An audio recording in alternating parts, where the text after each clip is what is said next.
विद्यार्थियों, आइए पढ़ते हैं आजादा चंद्रशेखरा इस संस्कृत गद्य में आज का अवतरण। कल जहां तक पढ़े थे उसके आगे हम देखते हैं। उच्चारण कीजिएगा। एकदा चंद्रशेखरः तस्यैव उद्यानस्य फलमेकं पितरम् अपृष्ट्वैव अत्रोटयत्। क्रोधाविष्टः तज्जनकः सीतारामः प्रियं सुतं एकादश वर्षदेशीयं चंद्रशेखरं गृहात् निस्सारयामास। क्रोधाविष्टः जनकः अवोचत् गत्वा मालाकारं क्षमां याचस्व। परं सः एवं कर्तुं नोद्यतः। गृहात् निर्गत्य वर्षद्वयम् इतस्ततः सः प्रतिनगरं भ्रामं घोरं श्रमं कृत्वा जीविकां निर्वाहत। दैववशात् सः बालकः वाराणसीम् उपगम्य कस्याञ्चित् संस्कृत पाठशालायां संस्कृत अध्ययनम् अकरोत्। शब्दार्थ देखिए। एकदा एक दिन यानी एक बार चंद्रशेखर ने, ध्यान दीजिए, जब वो 11 साल के थे तब की घटना है ये। तस्य एव उसी उद्यानस्य बाग के, अलीराजपुर के राजा के यहाँ नौकरी करते थे तो उन्हीं का जो माली का बाग था उसी बाग के, तस्य एव उसी उद्यानस्य बाग की फलम एकम एक फल को पितरम पिता से अपृष्ट्वैव बिना पूछे ही, अपृष्ट्वा बिना पूछे एव माने ही, अत्रोटयत तोड़ लिया। मतलब ना तो पिता से आज्ञा ली और ना बाग के माली से पूछा कि एक फल हम तोड़ना चाहते हैं, तोड़े कि न तोड़े, मन में आए तो तोड़ लिया। क्रोधाविष्टः क्रोध में आए हुए अर्थात क्रोध से क्रोधित, तज्जनकः उनके पिता, सीताराम सीताराम ने, प्रियम सुतम प्रियपुत्र को, एकादश वर्ष देशीयम 11 वर्ष की अवस्था वाले, चंद्रशेखरम चंद्रशेखर को, गृहात घर से, निस्सारयामास निकाल दिया। क्रोधाविष्टः क्रोध में आए हुए, जनकः पिता ने, अवोचत कहा, गत्वा जाकर, मालाकारम माली से यानी बाग के मुखिया से, क्षमाम याचस्व क्षमा मांगो। परंतु सह वह एवं कर्तुम ऐसा करने के लिए, न उद्यता नहीं तैयार हुई। न माने नहीं, उद्यता माने तैयार होना। गृहात घर से, निर्गत्य निकलकर, वर्ष द्वयम 2 वर्ष तक, इतः ततः इधर उधर, सह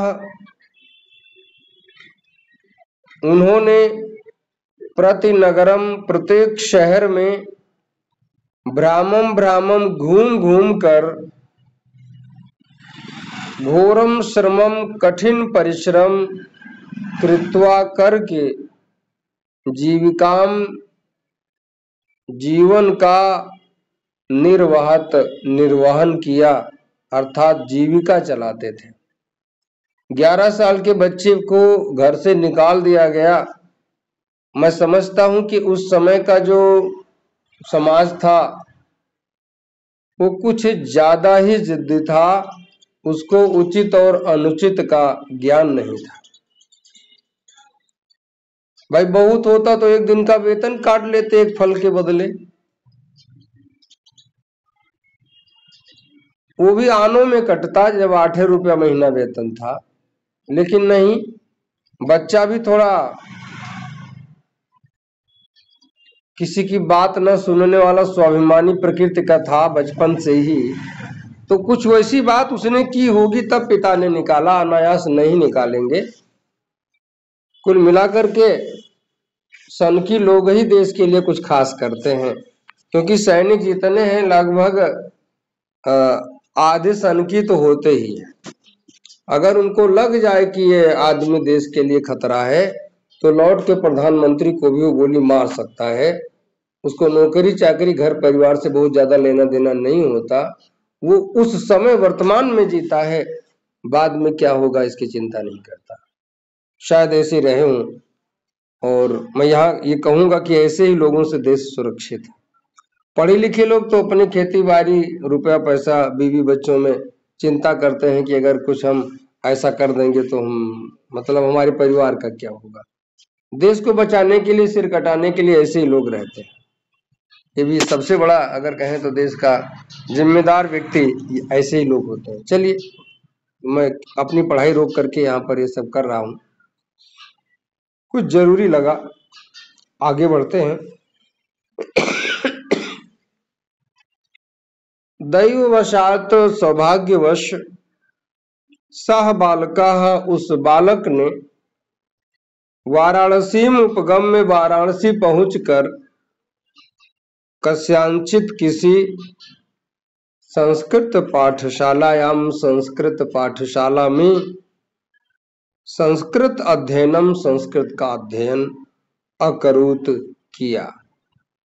ध्यान दीजिएगा, उस समय वास्तव में अगर फ्री में कोई पढ़ाता था तो संस्कृत पाठशालाएं थीं। भोजन से लेकर के पढ़ने और रहने तक की व्यवस्था उस विद्यालय में रहती थी। और मैं एक बात कह सकता हूं, उसे कुछ गंभीर बात है लेकिन बोल दे रहा हूं, अगर संस्कृत विद्यालय न होते तो देश आजाद ना होता, ऐसा मैं कह सकता हूं। मुझे पूरा विश्वास है कि देश को आजाद कराने में संस्कृत शिक्षकों का काफी रोल रहा है। अगर ना होता तो देश आजाद ना होता, ये मैं दावे के साथ कह सकता हूं। चलिए आगे बढ़ते हैं। व्याकरण के तत्व समझिएगा। तस्य धन एव धन उद्यानस्य। अब ध्यान दीजिए, तस्य और एव में वृद्धि संधि की गई है, वृद्धि रेच सूत्र लगा है, और एव धन उद्यानस्य यहां गुण संधि हुई है, आद गुण सूत्र लगा है। और चंद्रशेखरा में तो बहुब्रीहि समास है ही। ज्यादा इसकी चर्चा हम करेंगे जब आप हाई स्कूल में पहुंचोगे। फलम धन एकम, कोई विशेष संधि नहीं है, व्यंजन के साथ स्वर को जोड़ा गया। पितरम धन अपृष्टवा धन एव, यहां संधि मिल रही है, अपृष्टवा धन एव, वृद्धि रेचि, वृद्धि संधि हुई। क्रोधाविष्ट, क्रोधेन आविष्ट, क्रोध से क्रोधित, तृतीया तत्पुरुष का समास बनता है। तद जनका, तस्य जनका षष्ठी तत्पुरुष समास। लेकिन संधि की बात करें तो तत् धन जनका, तत् धन जनका झलाम जशो अंते। आगे बढ़िएगा।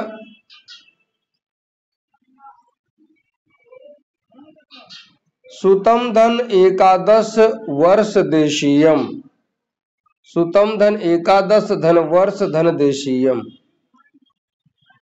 देशीय पद का अर्थ होता है अवस्था वाला, देश माने अवस्था भी होता है।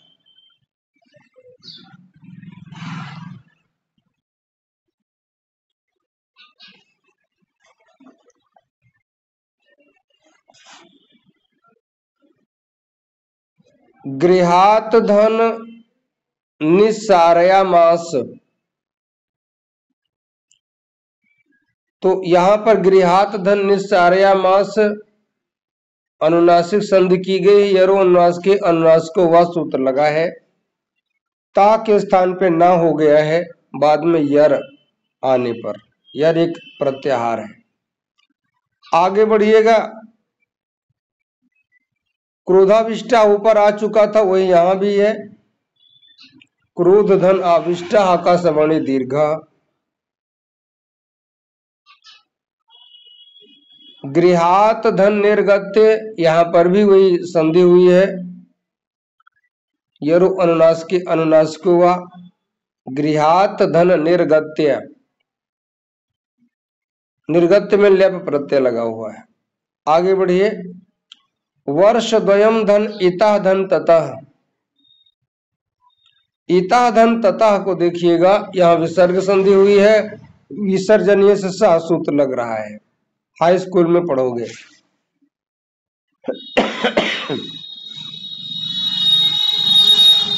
भ्रामम, भ्रामम इंटर तक पूछा तो नहीं जाएगा, लेकिन यहाँ अड़ामूल प्रत्यय लगा हुआ है। इंटर के सिलेबस में अड़ामूल प्रत्यय है।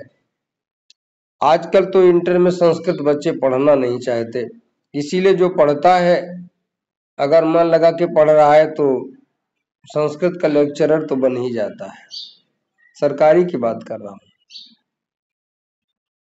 चलिए आगे देखते हैं। कृत्वा में कत्वा प्रत्यय है। समास की बात कीजिए।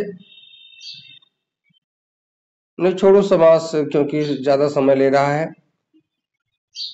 कृत्वा में त्वा प्रत्यय हाई स्कूल में पढ़ोगे। और निधन अवाहत, निधन अवाहत निर्वाहत शब्द है, विसर्ग संधि हुई है। दैववशात, दैवस्य वशात षष्ठी तत्पुरुष। आगे बढ़िए। कस्याम धनचित,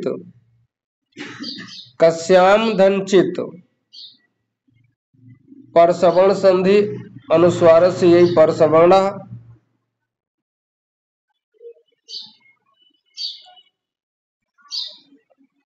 संस्कृत धन अध्ययनम अकः सवर्णे दीर्घ। अध्ययनम धन अकरोत, कोई विशेष संधि नहीं। तो यहां पर हम समझ रहे हैं कि इसका व्याकरण का तत्व कोई छोटा तो नहीं। हिंदी अनुवाद समझिए, जरूरत होगी कोई दिक्कत होगी तो वीडियो देखने वाले कमेंट के माध्यम से बात करें। और आप लोग को दिक्कत होती है कल पूछ लीजिएगा, आप भी कमेंट कर सकते हैं अगर देख रहे होंगे तो। हिंदी अनुवाद समझिए। प्रस्तुत अवतरण में चंद्रशेखर आजाद के बाल्यकाल में ही संघर्ष पूर्ण जीवन का मार्मिक चित्रण किया गया है।